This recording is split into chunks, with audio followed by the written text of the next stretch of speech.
Hi guys, and welcome to week 9, where we're going to look at athlete management, a four-dimensional approach to performance. So guys, we covered all this stuff off in week 1 in my initial presentation and introduction.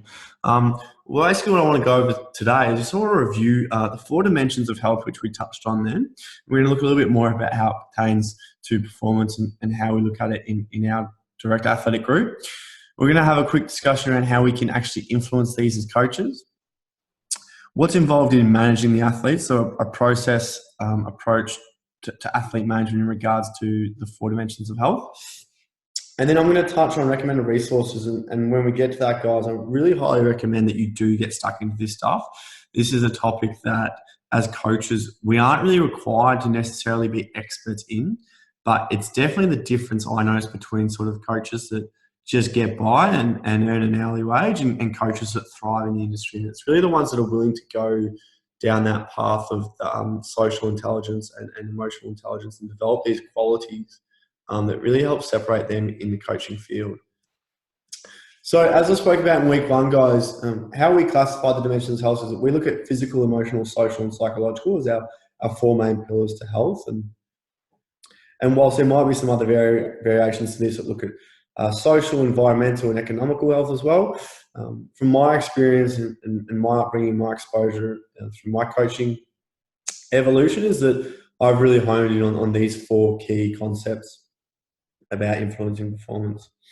So when we look at physical, we're referring to essentially the health of our physical being. It's the most common form of health, and when people ask, are you healthy or are you feeling well? Generally, people are referring to state of health, exemption of illness, and overall functionality and ability to carry out tasks. Essentially, physical health includes, but isn't limited to, our daily functionality, so how we are able to wake up and function physically.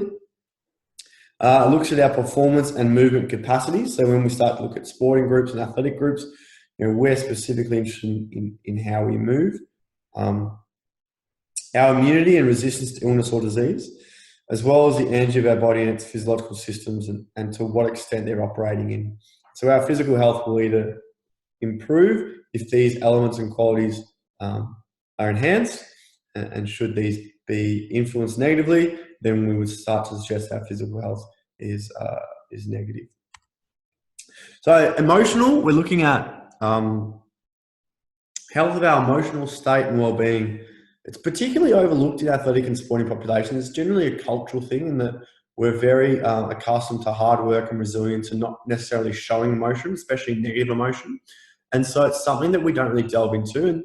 And you could argue that that's essentially a product of the environment, in that there might not be time for it or the competition just won't wait for it. But it's important to understand that as human beings and not as athletes, that it's still an integral part of our dimension of health and something we need to factor in. It's fundamental for motivation, commitment, and stability of overall health. And when we are experiencing athletes that are dropping in and out of motivation or drive or commitment, or that they're not turning up as frequently and stuff, we can generally start to draw some conclusions that something's probably going on emotionally, and it might have nothing to do with the sport or the training or you as a person, but it's just important to be mindful and to be aware of these considerations. Emotional health specifically involves, we're looking at self-image. So how does the individual or athlete perceive themselves? Our self-awareness, so how aware are we of who we are as a person, our likes, our dislikes, our values and that sort of stuff. Our level of connectedness, so how connected do we feel? And in our environments, how connected do we feel to our coaches, our other athletes, our teammates, those sorts of things?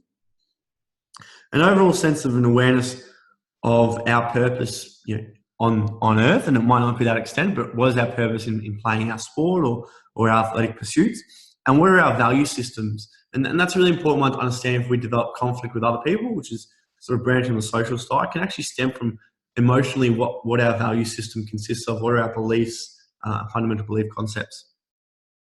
And it also looks at our ability to deal with trauma. So some people might not have faced much trauma, so their emotional resilience or stability or development might not have had the chance to essentially occur, whereas those that have dealt with trauma might have a stronger resilience towards this. This is neither good nor bad. It's just simply things to be aware of when we're looking at things emotionally, and more of a troubleshooting when you might be facing a conflict or issues with athletes down the track. Our social health. Now, this refers to the level of interaction and connectedness that we share with other people. Humans are biologically a social species. Excuse the typo there. Humans are thrived, and essentially, if you look at the history of evolution, we've got to where we are based off our ability to connect socially, develop small communities, and work together to create successful communities and programs and thrive as a society. So we're biologically wired to be social. Therefore, it's important that we fulfill this. And so avoiding isolation and antisocial behaviours is a key component to maintaining a stable social health. And we live in a period in time in society where this is not happening, where we are constantly given new progressions and new innovations that involve reducing social interaction. You think of your experience when you go to the shopping centre now. You can do your whole weekly groceries and not say a word to anybody. When we look for customer service, we're given an online computer. Perhaps it's how we interact with each other. Our friends is now all online, either video or images or something. So we're losing that general sense of community and sense of social environment. So it's important to be mindful that biochemically, our bodies and biologically, our human nature, we thrive off exposure to this. And so isolating behaviours can start to have a negative effect to this. Other things that can affect our social health are specific groups, so families, friends, our workplace, our sporting teams, and different community environments. And again, these are all spectrum-based, so excuse me, we can tilt either way with these. Understanding what our social groups are, where they come from, where our energy for that comes from, and how we can influence that is really important. So I think fundamentally it's really important to understand that biologically we're social beings, whether we perceive ourselves as an introvert or an extrovert. We need to be mindful that not only ourselves but the athletes we work with, we need to cultivate a really positive social environment for that to thrive and to fulfill that social connectedness element. Okay, so psychological is a really interesting one. Essentially, we're referring to the health surrounding our mental state. And it's really closely related to social and emotional health. And you can almost blanket them all as that mental category, because they're all things that are sort of constructed in our top 9 inches of in our brain and ideas and thoughts. Now, good psychological health requires intellectual stimulation and education. Okay, our psychological health thrives off learning new skills and acquiring new information. And that quite literally is growing the brain. So when we learn a new skill or uptake information or new ideas, we're actually creating electronic synapses in the brain where we're increasing our plasticity, and our grey matter is actually increasing.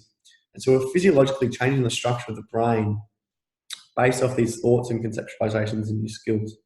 And so we're creating a greater capacity and an ability for the brain and the psychological elements of health to thrive.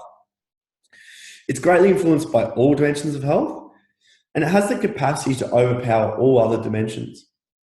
What I mean by that is that we could have fantastic physical health, we could be really fit, low body fat percentage, no illness or disease. We can have a huge social network around us, and we might appear emotionally happy, but if psychologically something is thrust upon us or we're faced with something mentally or internally, it can completely throw off all other avenues. And that's really kind of what we're seeing in society now with growing rates of mental health reports and depression and anxiety and these sorts of illnesses, is that essentially it doesn't really matter how healthy someone is physically or anything like that. If the psychological health is not there, it'll underpin everything. And that's why we need to be really mindful that whilst our job is to work on the physical health of athletes, that indirectly we're ensuring we're not influencing the other 3 dimensions negatively. And so overall, psychological health is a real pillar and a real base for us to thrive across all dimensions of health. So as coaches, what influence do we have? Well, physical, we're able to directly take control of the training sessions. So we're essentially responsible for all physical conditioning and health and performance. Anything that results in injury or illness or performance improvement, we're essentially accountable for. Indirectly, what does this do? Well, it increases the education and development of positive physical habits with athletes, which will allow them to maintain these away from us independently and create a sense of empowerment for them. So, we might have an athlete that comes in from 14 to 16 and we never see them again, but hopefully those physical behaviors that we've instilled in them at an early age have set them up for life, both from a motor skill capacity, from a movement capacity, from a healthy habits capacity. In terms of how we influence emotional health, well, directly we have the ability to influence confidence through constructive support or damaging feedback. So we can go either way with this one. And this is where we have to be really careful in understanding what personality types we're working with and how they respond to different feedback. So in most cases in the gym, and Joe Ken, a famous American strength coach, said the number one most transferable trait in the gym is confidence. And that really resonates with me because it doesn't really matter what we do. If the athlete isn't confident within themselves, the ability to transfer that performance in the gym into the game, into the performance, doesn't really exist. And so when we're thinking about emotional health and harnessing that in our training environment, is everything we want to do, we want it to resonate with that individual athlete in a positive sense to increase their confidence. Understand as well, if we get it wrong, that we can have a damaging impact on their confidence. Indirectly, what happens? Well, we're role models. So whether our behavior is right or wrong, it can develop patterns of behavior that that athlete may develop down the track. So especially during adolescent phases where athletes or individuals are looking for information to process what type of person they're going to be, how they're developing their identity, we're very strong role models, especially because we influence the direction of a component of their life. And we have to be mindful that those behaviors and actions may have emotional considerations down the track.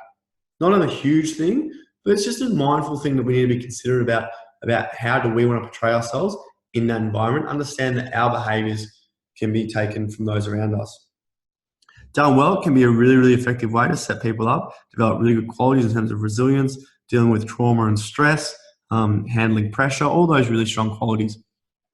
From a social perspective, we're able to provide a training environment that facilitates social interaction and exposure.